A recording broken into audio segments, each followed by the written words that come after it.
Hi guys, good morning. February 1 na happy Sunday po. Dan ito ho yung pakita ko sa inyo yung natira na tinapay nung tihar. Gumawa kami, naalala nyo ho guys, yung gumawa kami na ganitong tinapay na napakarami. So ito na lang yung natira. Si Erman naman kakapasok lang sa school. Yung mga nilabang ko kahapon guys, hindi ko na kinuha, hindi ko na niligpit ba. Baga, hinayaan ko na lang ng buong gabi yan siya dyan. Ayan, tsaka doon. Tapos tignan nyo, dahil sa lamig guys, nagganito siya na parang puti-puti. Ayan. Dapat itim yan siya, no? Diba, nakita niya guys? Hindi ako na gumamit ng filter ha. Ano yan talaga siya. Dahil sa lamig nagganito yung jacket, yung mga damit. Ayan. Tapos yung medyas din, hindi ko na lang din niligpit. Para talaga makatulo talaga siya. At saka tawag dito matuyo siya mamaya, mahapon, hanggang mamayang hapon. So mamaya lang pagkatapos ni Arin pumasok sa school, mag-aayos na rin ako. Tapos pupunta na rin ako doon sa Padasal.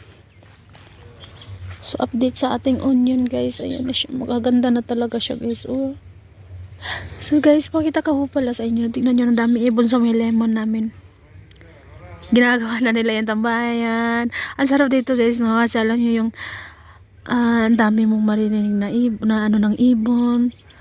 Tapos yung may ibon, malaya lang talaga silang lumipad guys. Pakita ko sa inyo, may dragon fruit po pala ako. Doon nagtanim ako ng isa. Nakikita nyo yan, ayan. Ayan ay dapat hiningi na yan ni uncle, no? Pero hindi niya na dinala. Sabi niya dito ko na lang daw itanim, ako na lang daw yung magtanim.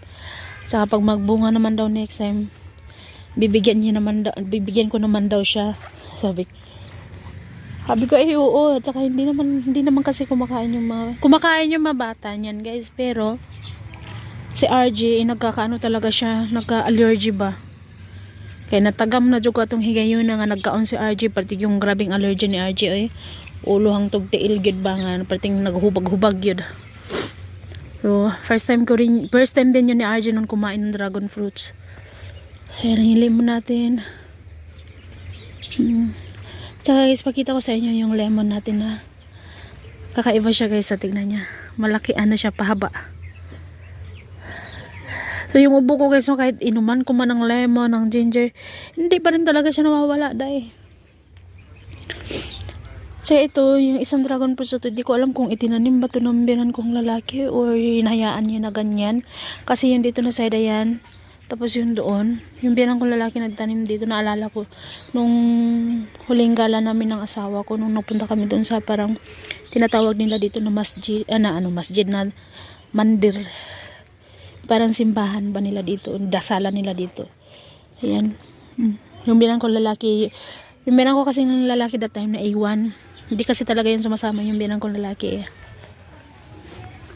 Siya yun A1 at saka siya yung nagtanim na. Tinanim niya dyan. So timing yung hinabilin din ni uncle sa akin. Ayun, hinabilin din ni uncle na sabi niya ako na lang daw magtanim. Kaya dyan ko tinanim dahil. Yung onion natin soon. Yung garlic dito na side, maganda siya. Yung dito naman na side, halos dilaw-dilaw na talaga siya guys. Tapos yung tanglad din natin, yung lemongrass, pinutulan ko siya ng dahon dahil. Diyan ko na lang nilagay. Tapos ito, yung balaklak, nagputol ako ng sanga. Tapos kita ko parang sayang. Try natin siya itanim dito. Kasi once pag dito nag-work siya, lumaki siya, yan dito, ipuputulin natin. Usog lang natin siya ng konti. Kasi actually, yan guys, pinaputol talaga yan sa akin, no? Pero nasasayangan ako kasi ang sipag-sipag niyang mamulaklak. Tapos, ano pa siya, tawag dito basta masipag siyang malulaklak and then maganda. Tingnan nyo ngayon Tapos ito pa, iba pa yung style niya, may iba pa double. Mahilig talaga ako sa bulaklak, guys. Saka yan, yung pink. Naalala nyo yung dito na side na yung may pink na malaki. Nag-iisang halaman na pink. Na napakaganda. Yan yun. Nalagaan ko talaga yung mga yan, guys. Kasi, syempre, stress reveal ko na rin yung ano, yung mga halaman. Tapos yung ating rose na pagkasipag-sipag din. Pagpalain kayo ay very good talaga yung aking mga halaman kasi ang sipag mamulaklak. Kamatis. Hi guys, ayan, punta na kami ni RG doon sa Padasal. Time check ho tayo guys is 12:34. Tinanghali na ako guys no, dahil nagantay ako ng kuryente na darating yung kuryente namin, pero hindi talaga dumating yung kuryente, day. Sinasana tapos na naglalaro sila doon, habulan. Yeah, guys, ayan, nakikita nyo yung mga yan. Yan is tinatawag na dal. Black dal. Dati, nung una ko pong dating dito sa Nepal, may tanim yung mga biyanan ko ng ganyan. Nakasama pa ako doon sa pag-harvest. Pero, isang beses lang yun nangyari. Wala akong siya. Dahimik ng village, day. Ayun, pupunta kami doon sa may kulay, doon sa pinakadulo. Ayun, yung bahay na yun. Sana hindi marami yung tao. Nahiya talaga akong pumunta. Hindi sana talaga ako pupunta, guys, no? Oh. Sabi naman ng asawa ko, napunta daw ako kahit saglit lang. Oh my god. Oh my god. Oh my god. Oh my god. Walang katao-tao. Oh my god. Yan, auntie yan ang asawa ko. Dito din, auntie din ang asawa ko. Halos magkadikit lang talaga sila ng bahay, guys, no? Oh my god. Pero alam mo niyo ba ho, guys, kahit yan magkadikit sila, hindi yan sila magkasundo, guys. Oh my god. Oh my god. Yun, dito din. Tapos dito din. Tapos isa lang yung medyo malayo-layo yung doon na side. Mami, Marami ng tao. ini puja. Puja ko. Putat sa hila. Tinay mabulaklak niya, guys. Oh. Mami, wako na.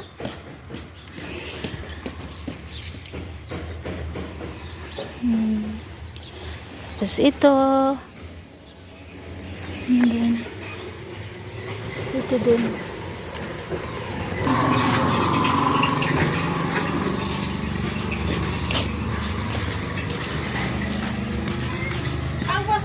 Hajar mo. So dito muna kami ng tambay, guys, no? Dahil naantay ko yung biyanan kong lalaki. Kasi once pag pupunta ka sa Padasal, guys, is yung mga padasal nila ba, kailangan mo magdala ng mga prutas, saging, hindi yan mawawala yung saging at apple, ganun. So siguro yung bibili ng biyanan ko ay apple, orange at saka saging, o di kaya saging lang, okay na yun. So nagpunta ako dito kasi natanong ako sa kanya na wala akong kasabay pumunta doon, nahiya ako lang mag-isa yung pumunta doon. Wait lang. So, hindi daw siya in-invite kasi, so hindi daw siya pupunta. So kami lang yung pupunta. Yusako niya, ma? Tingnan niyo yung mustasa. Ganito yung ginagawa pagka para makain mo din to siya pag until summer, darating na summer, ganun. So nanghingi ako kay ama din kasi yung tawag ko, auntie to ng asawa ko. Yung husband niya is kapatid ng biyanan kong lalaki. So nanghingi ako sa kanya ng ganito kasi gusto ko yung kulay niya, guys. Ayan. Tapos sabi niya bibigyan niya daw ako, pero yung kailangan yung parang puno talaga nito, yung dulo talaga ba, ganun. Sabi ko, hindi ama, okay lang kahit bigyan mo ako ng ganyan, yung ibaliin mo lang ba. So hindi daw mabubuhay. So sa atin naman, dahil sanay na tayo, sanay na ako magtanim ng mga ganyan, mga bulaklak o basta baliin ko lang talaga yan. Ginaganon ko, style ko, ginaganon ko lang yan siya. Tapos nabubuhay rin naman siya, guys, kahit pa paano.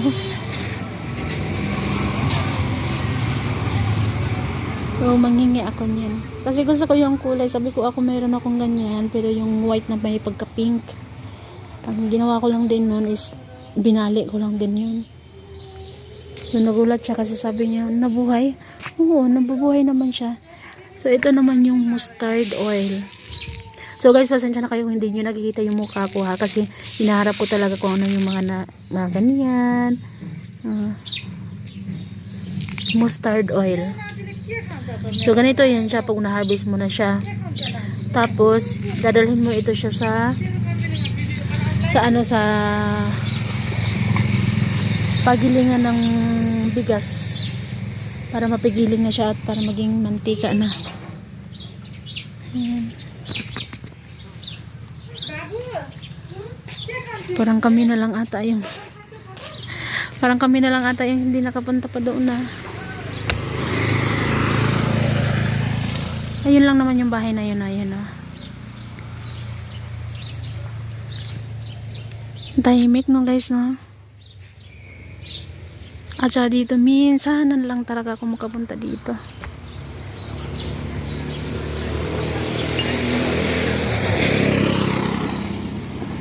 Yung mga puno na yan, tanim yan nila mismo. So, ang style dito guys, no, dahil wala namang jungle dito sa amin, no. Meron, pero doon sa may ilog, malayo yun masyado. Ang gagawin guys is magtanim ka mismo. Kunwari dyan, nakagate na yan, no, nakaharang na yung nakabakod na yung ano nila, no, lupa nila. Ang gagawin mo lang yan dyan guys, magtanim ka dyan sa loob ng kahoy, magkaigaya ng ganyan. Para once pag gusto mong may panggatong ka, eh, ganyan yung gagawin mo.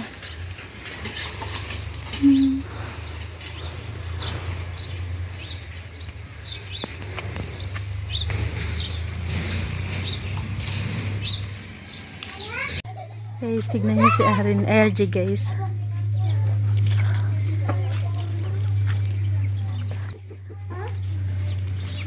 Ang kamot. Na hi guys. Hi guys. Si RJ gusto niya yung rabbit. Ayan.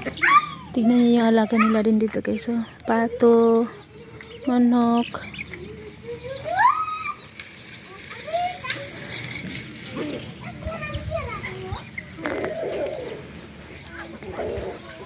Saka ito rin yung tanim nila, sim lang din sa amin, garlic. At saka ang taba ng marijuana nila guys, oh. Ayan oh, marijuana yan siya guys. So yun yung padasalan nila guys. Tsaka ito yung dirty kitchen nila. Ang cute ng dirty kitchen nila.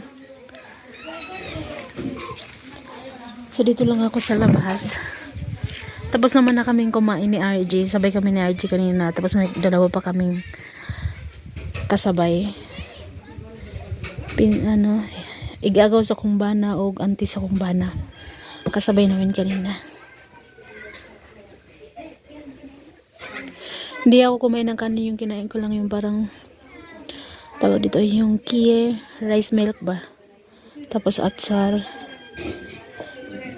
Isang pirasong tinapay, yun na yun.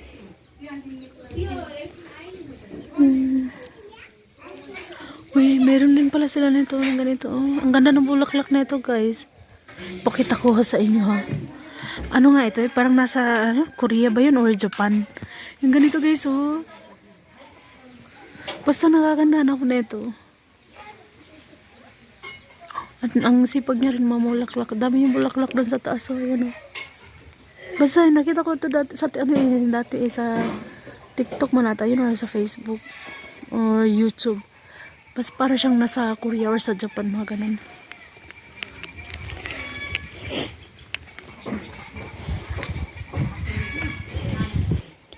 Si RJ, hayaan ko lang siya doon.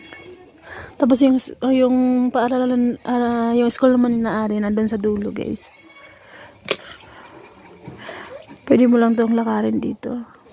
Yung mga kahoy-kahoy na nakikita nyo yan guys, tanim yan ng mismo tanim na baga guys sa amin ba nagtanim-tanim din kami ng kahoy, yung mga ganun.